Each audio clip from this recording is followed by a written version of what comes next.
गेल्या 491 दिवसांपासून शेतकरी कर्जमुक्ती धरणे आंदोलन सुरू असून आजच्या 491व्या दिवशी नाशिक जिल्ह्यातील 56,000 शेतकऱ्यांच्या शेतजमिनी जप्तीविरोधात 490 दिवसापासून धरणं आंदोलन नाशिकच्या अनंत कान्हेरे मैदान शासकीय जिल्हा रुग्णालयासमोर सुरू असून आजपर्यंत यावर कुणीही दखल घेतली नाही। त्यामुळे शेतकरी संघटनेचे राष्ट्रीय अध्यक्ष रघुनाथदादा पाटील यांच्या अध्यक्षतेखाली संपूर्ण कर्जमुक्ती महामेळावा आयोजित केला गेला।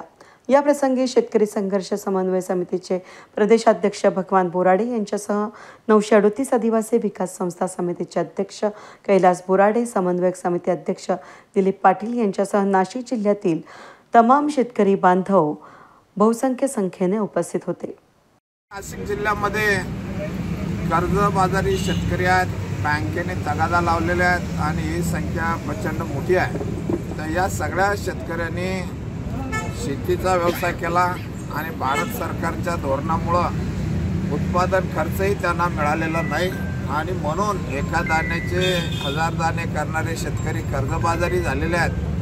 तर ही कर्ज सुप्रीम कोर्टाच्या निर्णयाप्रमाणे अनैतिक आहेत, ही आम्ही देणं लागत नाही, हे आज आम्ही जाहीर केलेलं आहे। उद्या महाराष्ट्रामध्ये निवडणुका जाहीर होणार आहेत आणि या निवडणुकामध्ये आम्ही एक आंदोलनाचा भाग म्हणून या निवडणुका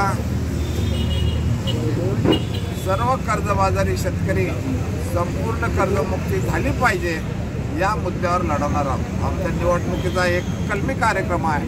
सर्व शेतकरी, शेतमजूर, 12 बलुतेदार हे कर्जमुक्त झाले पाहिजेत, हे आमच्या निवडणुकीचा अजेंडा आहे आणि त्याच्यासाठी सर्व जागा महाराष्ट्रातल्या आम्ही निवडणूक लढवणार आहोत आणि जिंकणार आहोत। मला खात्री आहे महाराष्ट्रामध्ये आज जे पैशाचा ऊत आलेला आहे आणि असे जे राजकीय पक्ष आहेत हे सगळे पक्ष ही जनता नेस्तनाबूत करून टाकेल आणि आमच्यावर, अन्नदात्यावर विश्वास ठेवेल। आमच्या आत्महत्या करणाऱ्या शेतकऱ्यांना आणि या महाराष्ट्राला, देशाला वाचवण्याचा निर्णय उद्याच्या विधानसभेमध्ये महाराष्ट्रातली जनता घेईल।